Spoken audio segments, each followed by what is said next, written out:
In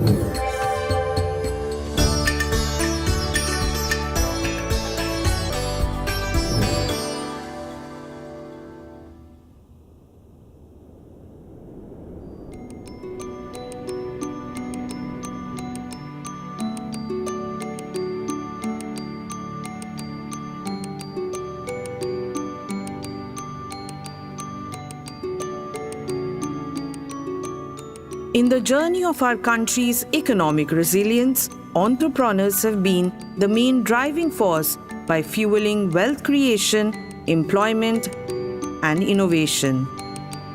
As business owners, they are both in touch with the ground realities and have a strong sense of the trends and shifts taking place in the country. In this special episode, we get you voices from various sectors who bring with them the rich experience of building businesses in Bharat.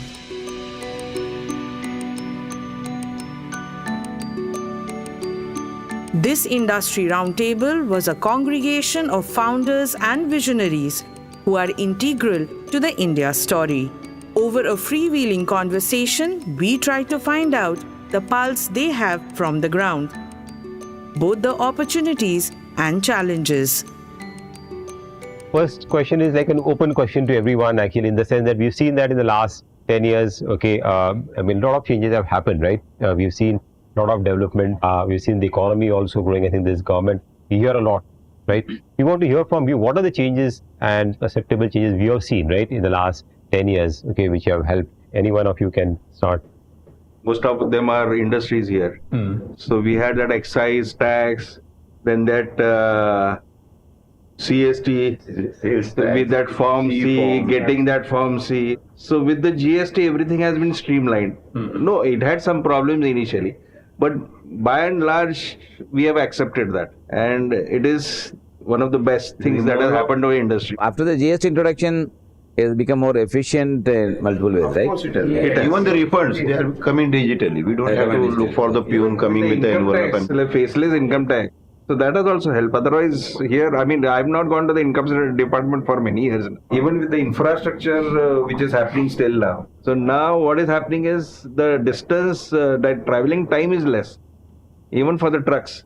So the trucks can fly more. So all this is benefiting the transport sector. It is benefiting the industry indirectly. How about on the PLI side? I think especially most of you are representing manufacturing sectors. What has been your view on PLI and how well it would have given a benefit? Even if you would not have got the benefit, but in general, what is your sense? Because these are large investments you have to do, right? But indirectly, since you will be supplying, are you seeing that because there's an additional investment and you might be feeding into some of these industries? Are you seeing really that helping you? The PLIs have been introduced in a few industries, right? But none of the industries that we are here in Kolhapur have really benefited. Okay. PLI came in semiconductor, it came in mobiles, it also came in solar actually. Yeah. Solar is there, automobile ancillary is there, right? It has not come into industries like foundry, which is also the core sector. There is a possibility that, I don't know, maybe representation is required on PLI. To the government on various areas. Like if they introduce in solar, they should have really introduced in the renewable sector instead of solar. So everybody could benefit if they are into renewables. They have only concentrated on areas which are on a large scale, I guess, which is like semiconductors. Where you want to also get capabilities in India, right, which you don't have, you are importing, right? So you want to build that some support so that you can start making ecosystem there. Imports from China basically. Yeah. So you want to Atmanirbhar Bharat. We have done is for solar panels. Yes. So they imported from China. For electronics also, mobiles also, we were importing a lot from China. So that is what they are trying to do, I think so. With semiconductors also the same thing. Right. Despite of all the restrictions on China, the import has almost tripled. But India is consuming also, right? If you have not done that, right, that is a big challenge, right? So it would have gone still further. That would have put a big strain on our current account, right? Because that's what very important. I think we took this step because that's why we are current. Despite all that, our current account and all this thing is still fairly much better. So the macro stability for India, what we've seen, there's the biggest change I see for our emerging market, right? Because emerging market always these twin deficits used to be a big problem, right? So we have managed that on the external front, no? Pretty well. How about Sachin sir? I think since you represent the sugar industry, that industry has seen reasonably a big change, right? Whether it is one is the production side, sugar is also widely controlled in terms of prices. Now they have moved into in terms of increased income. Still everything is controlled. Only thing is the policy reforms which came in for initially for the cogeneration sector, and cogeneration came to a level wherein power being produced now has a slab of around 4 rupees per unit for all the cogens. Otherwise, initially we got around 12 rupees also in the same cogen plants. But now they came up with the reforms on the ethanol sector. And the policy reform was very good because payment is coming in 15 days. So it has benefited the industry as well as the farmer directly. So that is a very This good would have initiative. added to significant on the production of import oil, Yes. right? Ethanol mix. Yes. Since Mahesh mentioned about undergone deficits, it's also been one of the. Now it's currently 10% we have reached that target. Now 12%. 20% is what? Yeah. 12% is reached. Right, 12%. So around, I think around 500. Target is to 20% by like 25, 26, right? So we still. Yeah, they want to touch.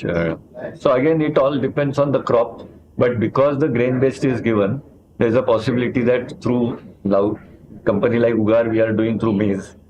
There is a possibility of going Either using so the. you're not constrained by one fuel, right? You can use even which is also gives. But the equipment has to be there. Exactly, okay. And as power sector, that sector has gone through a lot of pains, and now Basically, there now is a lot of changes have happened in the power yeah, sector. India is growing at a very fast pace. Yeah. And electricity is one of the raw materials required for running India. So probably these thermal plants or solar, wind, they have to come up. And they have to meet the power demand. So there is a big growth for this. EVs are coming up in a big way. Electrical vehicles. Yes. They need a lot of power now. Yes. So there is going to be a power shortage. Or we... So are you investing now again further looking to now grow because the mindset change हुआ है? No, probably we may have to shift our business probably in the next 10 years because of the pollution norms. Right. So basically, So we will have to move from thermal to some other green energy. So that shift will happen in the next 10 years. Right. So the question is, can really the green energy have that capacity of a thermal? For a continuous supply. Basically, for a growing economy like India, Yeah. rightly said by him, the thermal sector or the nuclear sector where the energy is being generated will continue to grow. Base तो चाहिए Because we are a growing economy at 7% GDP, we require energy. So it will grow in both the sectors. Yes. Even the renewables as well as the earlier sectors which are there. Government needs to work on it. There is a differential of power rate across states, which is affecting margins. Like the power rate in Maharashtra is 12, Gujarat is 7. Since the states, BR that's is- what they want to do that reform. I think, So in that somehow area, they right? have to they make it Exactly. 7.5, Yes. because that is affecting the margins across the states, and that is Especially high creating a power huge. Similarly happening with Excel also. Yes. Maharashtra. The cost of borrowing, but any significant reduction for you? Well, I think post-COVID, government actually changed the whole culture of interest rates being reasonable for small-scale enterprises. 40% was the norm for lending to priority sector. Out of It comes in the private sector Yeah. lending. So majority of the banks were resorting to refinancing schemes. The returns on the refinancing were almost about 18-19%. You invest 25% and rest 75% used to come from refinancing.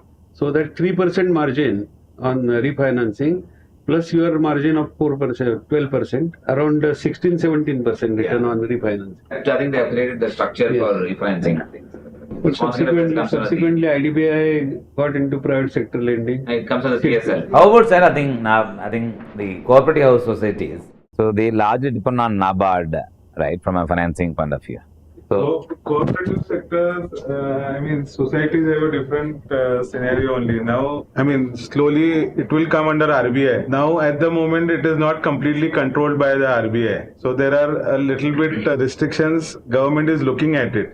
These are cooperative banks or cooperative society of sugar? No, cooperative Banks, societies, but which does same banking business only. Okay. NABARD line of credit is available only to district cooperative banks, not to small cooperative banks. Basically. Sourcing is changing now. All the global companies are looking away from China.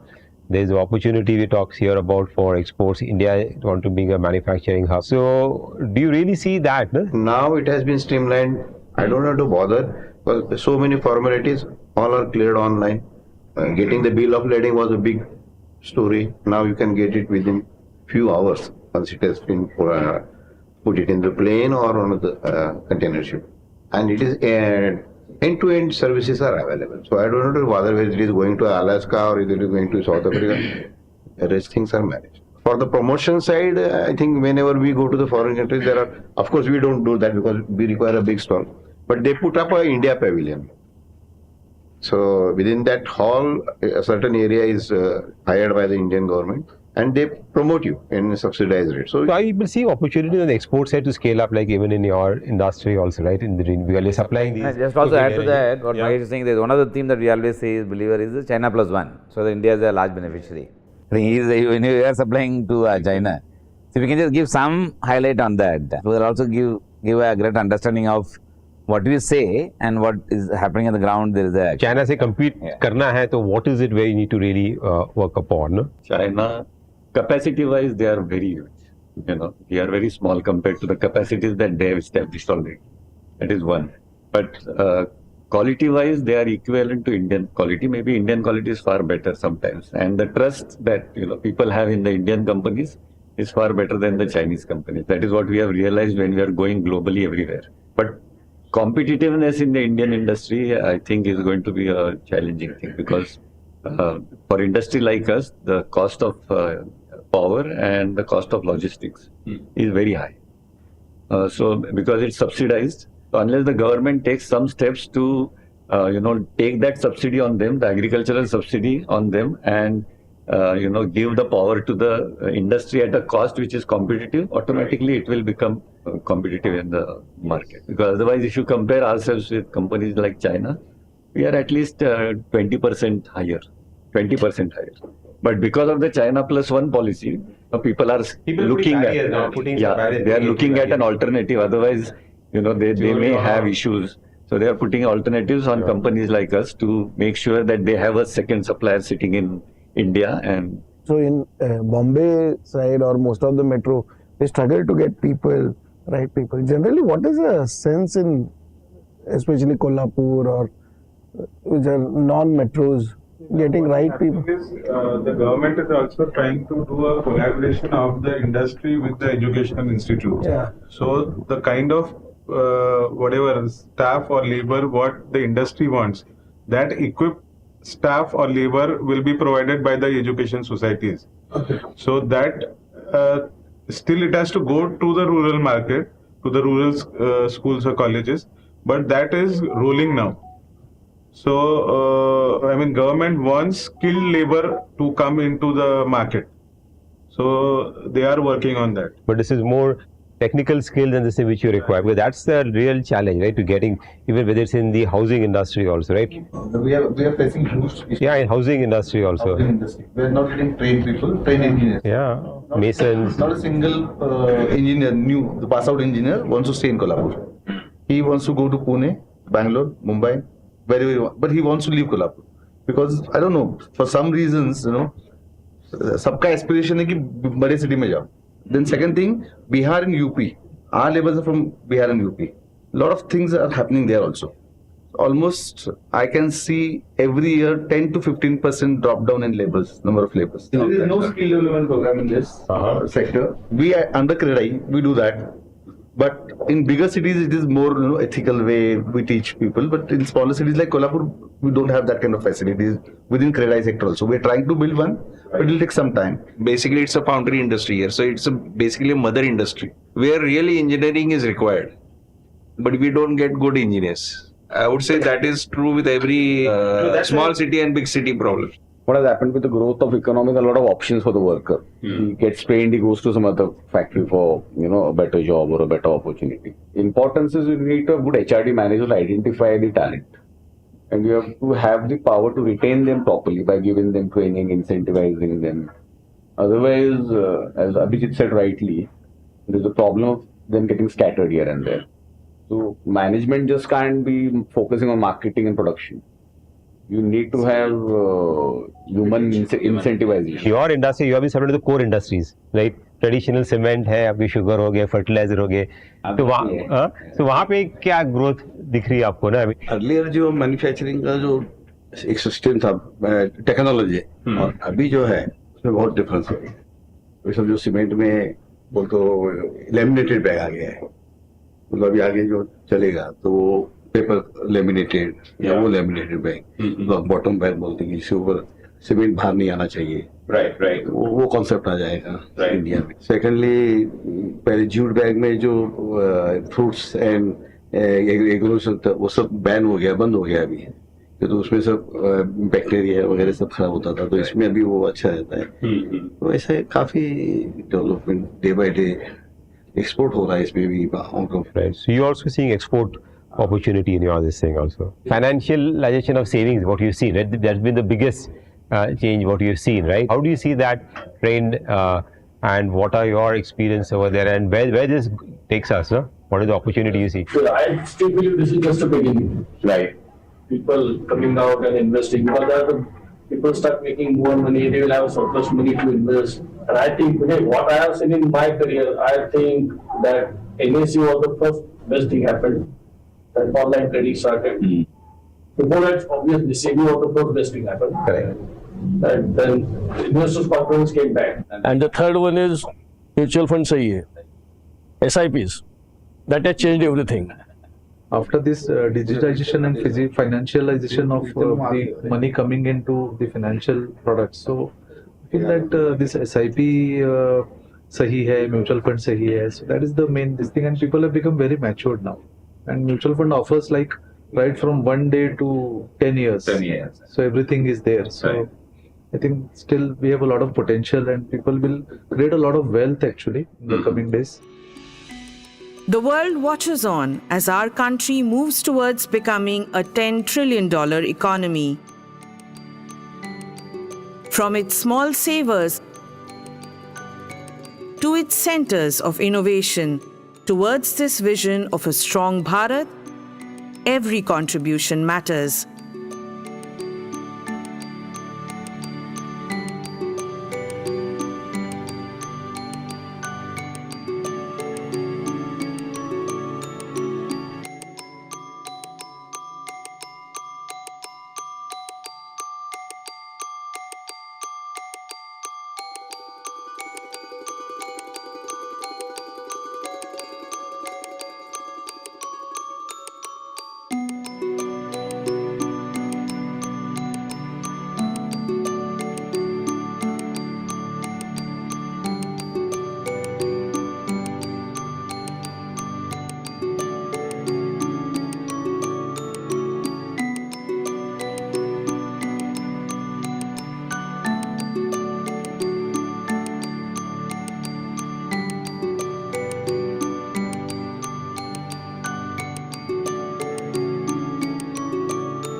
Mutual fund investments are subject to market risks.